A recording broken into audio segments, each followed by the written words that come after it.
start us off. So when you were looking at Destiny, she didn't play a whole lot of Creighton. She was behind a couple, big players. But what did you see in her that made you think she was going to be, take some of that scoring load? We knew who Destiny, well, I knew who she was prior to her going to Creighton. We didn't get a chance to get any opportunity to recruit her, but knew who she was, familiar, knew she was in a gym where she was training a lot and training against great players. Part of that is in this transfer portal era is there's a lot of great players that don't play. So didn't look at that as a knock against her. The other thing was she was very diligent about her recruiting process, which I truly appreciated. Most kids would just go. I think she talked to like over 30 schools right off the bat, which was pretty impressive. And knowing that she was driven and what she had to fight through and what she endured there was very appealing to us. Let's talk about what she had to fight through. Well, she was someone that was deemed to play but couldn't play and then was relegated to just the back row, and she embraced it. And, that's something that's very valuable. It's like you accept the role you have and then you make a decision to do what's best for you afterwards. But she never complained along the way, so I really appreciated that. How did that reflect on her character to you? It literally just told me who she was as a person. We want high character young women to come in here that clearly can play as well. But, all those other pieces, especially when times get hard, and I literally told her in my conversation, I said, you're nothing like the things I was being led to believe. You're the complete opposite. And she was like, thank you for believing what she was saying about herself. And she reflected that when she started playing. And you talked about that, you think the passing is where she needs to improve her game. How do you see her progressing in that? We're probably going to be in a 6-2, which is going to help take some of the pressure off of her in terms of having to be able to pass and score right off the bat. 6-2 is something that plays to the advantage of who we are as a team. We have 3 phenomenal opposites, and any one of them can play at any given time, which will then free her up a little bit. But when you have to pass a great ball and then go score, that's a lot of work. Is the setter competition becoming any more clear yet? Well, in the 6-2, we're going to use both setters. So, and who's to say we won't go to a 5-1 at some point, just depending on what the competition does to us or what we need to plan against. But I like the fact that we are able to incorporate more players. I think that helps with the morale a lot. Find out about your team over these the first few exhibition games before it gets real in a couple weeks. Well, we divide our season up into segments, so we're still in phase 1, if you will, in set 1. And I want to see how well we are willing to compete and learn from one another. So anyone that was in our practice today heard me talking a lot about we got to talk. We got to talk before the play, after the play, during the play, and give pertinent information, not just talking just to talk. And so I want to see us fight and compete, but we take each day at a time. At one time, you didn't seem very high on going to a 6-2. What changed that? Well, typically, everyone has a different philosophy on the 6-2. Some will say it's because you have 2 great setters. I don't think that's the reason why. Your biggest question is, can you pass? Do you have enough bodies that can pass to run the 6-2? And then do you have 2 great bodies on the right side? And the answer to all those questions were yes. And so what we told the players was you need to give your best every single day and force the coaches to make a decision versus us being pigeonholed because someone's not bringing their best game. And they've been competing a lot this preseason. I was wondering, have you sort of identified who the leaders will be this year? Because I know last Tuesday at your event, a lot of people got up and they were very eloquent, and nobody seemed to shy away from that. Is that sort of something about your culture? And then who out of all of those will probably be your leaders this year? Well, we'll have leaders in different areas. We'll have the captain on the floor that goes and does the coin toss. We'll have the captain that goes and talks to the ref. We'll have the captain to decide who wears what for practice and, things of that nature. And I think when you divide it out a little bit, it takes the pressure off of one person having to be the bearer of bad news all the time. And so I don't think that the leaders in terms of the way I know we had to lead when I played, I don't think that that's the makeup of who we are as a program. So I rather divide it out a little bit. But we are having key players step up when things aren't going well. Hey, come in here, let's make sure we're doing this. And everyone is pretty much taking a role in that. You know, Britt is talking way more now and being involved than she's ever done. Brenna is up for the challenge.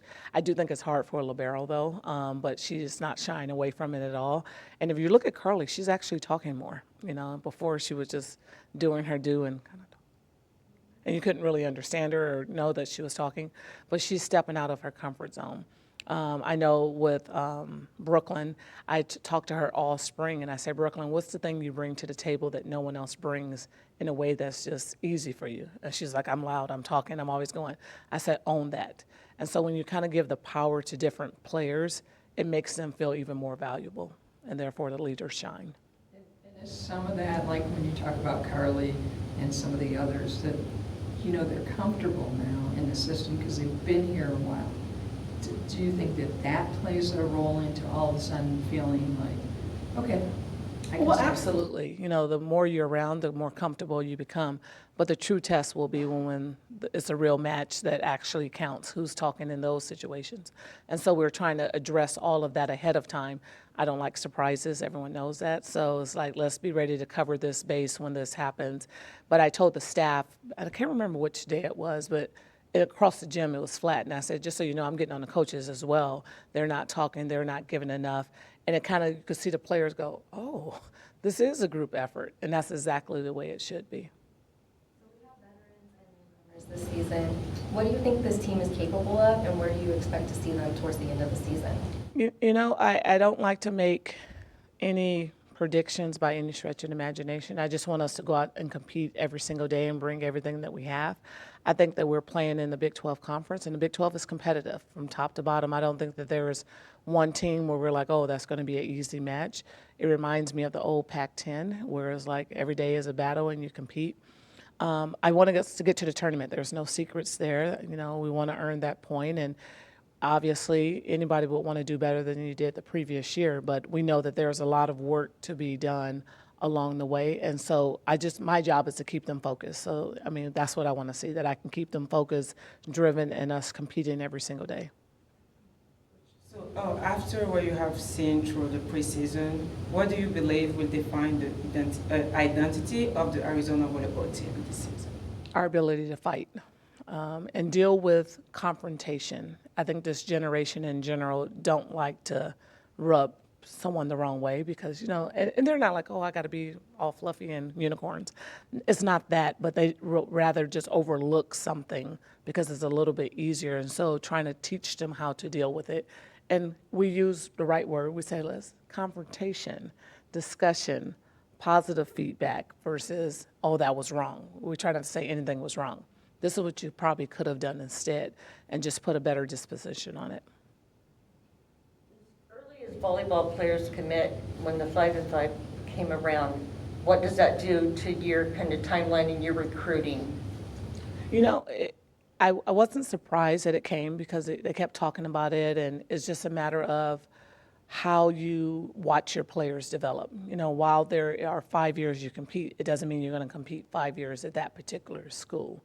And so we want to bring in the best athletes every single year to be able to compete. And I shouldn't say every single year, I should say every single semester, the way the transfer portal works. And to just put the best foot forward that we have. And so we just will watch it each day as it comes. You know, there's a couple players we've already talked to kind of say, hey, what are you thinking?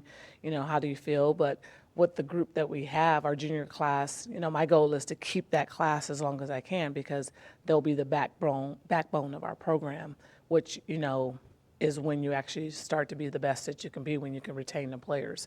So my goal is to be able to retain them and then see how we fit in the extra pieces with the extra 5 years. Well, not the extra 5 years, but the 5-year rule. Going back to Destiny, so you said that when talking with her, it was clear that whatever you were told before wasn't reflective of what she said. What were some of those preconceived notions then? That it would be hard for her to be able to play in an environment where she wasn't a clear choice. I thought she walked in and competed and, you know, put herself in a position where she didn't care who was around her. I think that she did a phenomenal job of just communicating. Well, you guys will kind of see when you talk to her, she's very mature, and it's like she'll laugh a little bit. I call her Harry now, but she'll laugh a little bit, and then she'll get very intellectual on you, which I appreciate, and so I think that sometimes players are misunderstood because they can be very serious or because they can be immature, if that answers your question. Thoughts on Maddie's induction? I'm excited for that. It's we haven't had a player inducted in the Ring of Honor in a while, been 3 years, and so it's just really nice to see everything that she's doing and coming back into town, and the fact that she'll be playing for LA Love, I think is really cool. She'll be at our SC game, so I'm excited to see her there. She already sent me a list of things she wants, which is nice. And so I try my hardest to talk to all of our players when they leave, just to keep in touch with them. And Maddie, wherever she is, she's running up, giving a hug. And it was a few years ago when she was on Athletes Unlimited, and I was up there and I had a jacket on. She goes, "I like that jacket." I took it off my back and gave it to her. Was freezing walking out, but anything for Maddie. What can you tell us that's on the list? Requests. That she wants? Oh, she wants some different gear. Yeah, it's all about gear. I got her. Plus, she wore my number, so I'm excited about that. Anything else for Coach Stubbs? What do you think playing beach did for Carly? I think it gave her a breather. It gave her the ability to move faster. I do see the difference being in the sand, coming back indoor. She's already had every shot known to man, so that wasn't something that we were worried about. I think that it improved her as a defender because, she had to stay and then push and go. And the fact that she was the blocker on the team really helped her. Anything else? All right, thank you guys. Appreciate you all.